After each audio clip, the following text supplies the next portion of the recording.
Damai sejahtera dari Allah menyertai setiap kita dimanapun kita berada.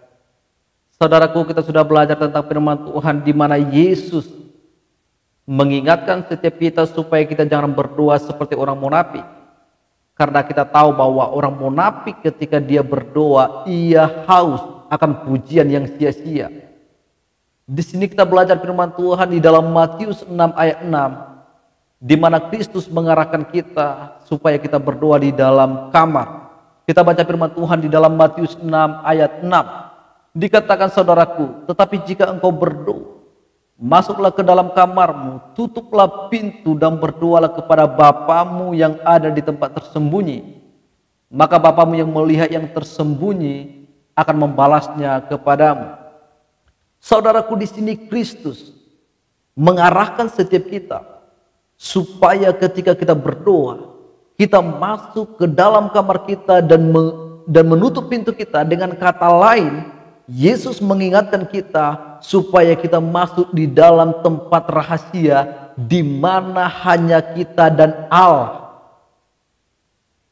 Kenapa Kristus mengarahkan kita supaya kita berdoa di dalam kamar? Yang pertama, saudaraku, supaya kita jangan mencari pujian yang sia-sia. Kita tahu bahwa orang munafik ketika ia berdoa, ia suka akan pujian yang sia-sia. Ia suka akan penghormatan dari manusia dan perkenanan dari manusia, dan tidak mencari perkenanan dari Allah.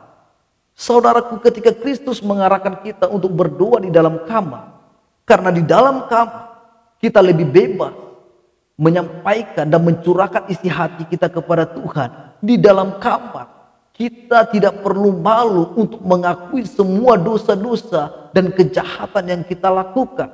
Itulah sebabnya Yesus mengajarkan kepada kita supaya ketika kita berdoa, kita masuk ke dalam kamar dan kita menaikkan doa kita kepada Tuhan. Karena di dalam kamar, saudaraku, tidak ada orang yang mengganggu kita. Di dalam kamar kita akan menikmati persekutuan kita dengan Tuhan. Itu yang pertama. Yang kedua, saudaraku, kenapa Yesus mengarahkan kita berdoa di dalam kamar? Yaitu supaya kita fokus.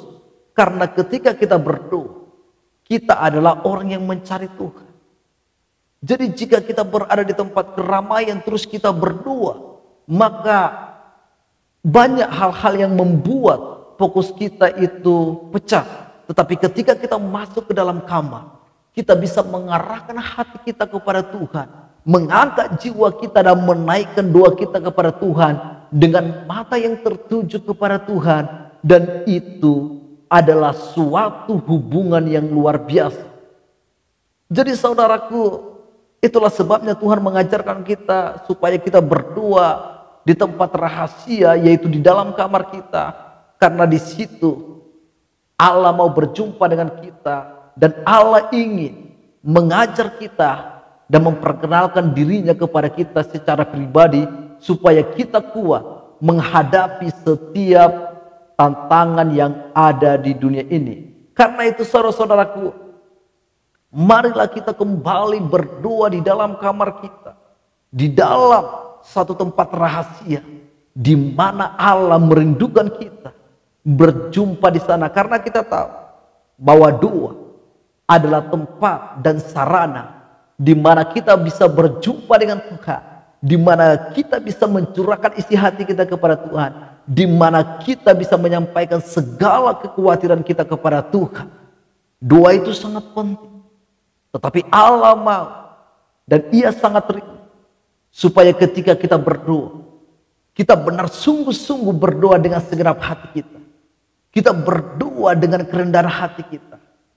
Karena Allah menghargai orang-orang yang berdoa dengan sungguh-sungguh dan memberikan waktunya berdoa dan membangun hubungannya kepada Allah.